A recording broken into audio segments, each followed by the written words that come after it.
राधे राधे दोस्तों, आपका हमारे YouTube चैनल दिव्य भक्ति ज्ञान वेग में हार्दिक स्वागत है। आज हम जानेंगे अक्षय तृतीया व्रत 2026 के बारे में। सन 2026 में अक्षय तृतीया 19 अप्रैल 2026 रविवार को मनाई जाएगी।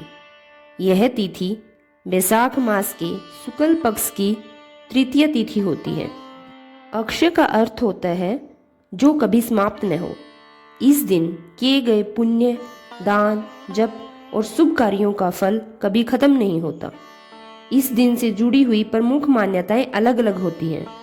जैसे भगवान विष्णु के अवतार परशुराम का जन्मदिन भी इसी दिन मनाया जाता है। माँ लक्ष्मी का विशेष कृपा का दिन भी इसी दिन को कहा जाता है। इसी दिन भगवान गणेश जी ने महाभारत की रचना लिखी थी और कुबेर को इसी दिन धन की प्राप्ति हुई थी। अक्षय तृतीया का महत्व बहुत खास है क्योंकि इस दिन कोई भी शुभ कार्य बिना किसी मुहूर्त के किया जा सकता है। विवाह, गृह प्रवेश, नया व्यापार, सोना खरीदना अत्यंत शुभ माना जाता है। दान पुण्य का फल कई गुना बढ़ जाता है। इस व्रत की पूजा विधि कुछ इस प्रकार रहेगी। सुबह ब्रह्म मुहूर्त में उठकर स्नान करें। साफ कपड़े पीले या सफेद रंग के पहनना शुभ माना गया है। भगवान विष्णु और माँ लक्ष्मी की मूर्ति स्थापित करें। दीपक जलाकर पूजा करें। तुलसी पत्ता, चंदन, फूल अर्पित करें। विष्णु सहस्त्रनामा या लक्ष्मी मंत्र का जाप करें। दिन भर उपवास रखें या फलाहार भी कर सकते हैं। मन में शुद्धता और सकारात्मक भाव रखें। जरूरतमंदों को दान करें, जैसे जल, अनाज, कपड़े, छाता आदि। सोना या चांदी खरीदना बहुत शुभ माना जाता है। नया काम या नया निवेश करना इस दिन बहुत ही अच्छा होता है। गरीबों को दान देना और अपने घर में पूजा व हवन इस दिन जरूर करना चाहिए।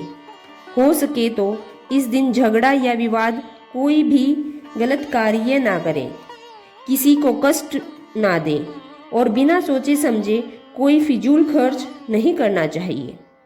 अक्षय तृतीया को सर्वसिद्ध मुहूर्त माना जाता है, यानी इस दिन हर शुभ कार्य बिना पंचांग देखे किया जा सकता है। क्या सच में साल में एक ऐसा दिन आता है जब किया गया हर छोटा सा पुण्य भी कभी खत्म नहीं होता? क्या इस दिन की गई प्रार्थना सीधे भगवान तक पहुंचती है? आज की यह कथा आपके जीवन की सोच बदल देगी। बहुत समय पहले की बात है। एक छोटे से गांव में माधव नाम का एक गरीब ब्राह्मण रहता था। वह बहुत ही सरल और ईमानदार था, लेकिन उसकी गरीबी इतनी थी कि कभी कभी उसे खाना भी नसीब नहीं होता था। फिर भी वह हमेशा भगवान का नाम जपता रहता और दूसरों की मदद के लिए कोशिश करता। एक दिन गांव में एक संत आए। उन्होंने लोगों को बताया, वैशाख महीने के शुक्ल पक्ष की तृतीय तिथि को अक्षय तृतीया भी कहा जाता है। इस दिन जो भी दान, तप या पूजा की जाती है उसका फल कभी खत्म नहीं होता। माधव ने यह सुना और उसके मन में आशा की एक किरण जागी। माधव सोचने लगा, मेरे पास तो कुछ है ही नहीं, मैं दान कैसे करूं? क्या भगवान मेरी छोटी सी भक्ति स्वीकार करेंगे? फिर उसने तय किया, मेरे पास जो थोड़ा भी है मैं उसी से दान करूंगा। अक्षय तृतीया के दिन माधव ने सुबह स्नान किया, भगवान की पूजा की और फिर उसने अपने घर में जो थोड़ा सा चावल बचा था उसे दान के लिए निकाल लिया और रास्ते में चल पड़ा।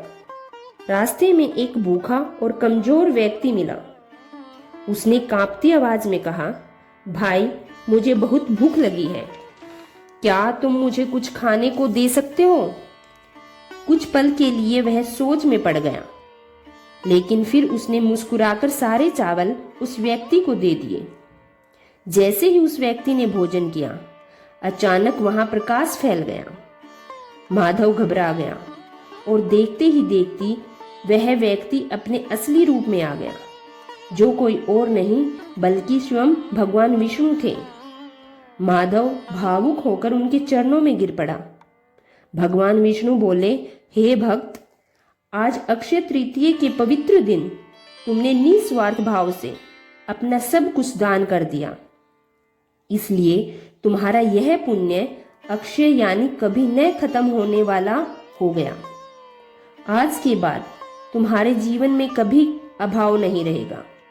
भगवान के आशीर्वाद के बाद माधव के घर में धन धान्य की कोई कमी नहीं रही। उसका जीवन खुशियों से भर गया और वह पूरे गांव में एक आदर्श व्यक्ति बन गया। तो दोस्तों, इस अक्षय तृतीया पर आप भी कोई छोटा सा दान या अच्छा कार्य जरूर करें। क्या पता आपकी एक छोटी सी भक्ति आपका जीवन बदल दे। वीडियो पसंद आए हो तो लाइक करें, शेयर करें और सब्सक्राइब जरूर करें। धन्यवाद।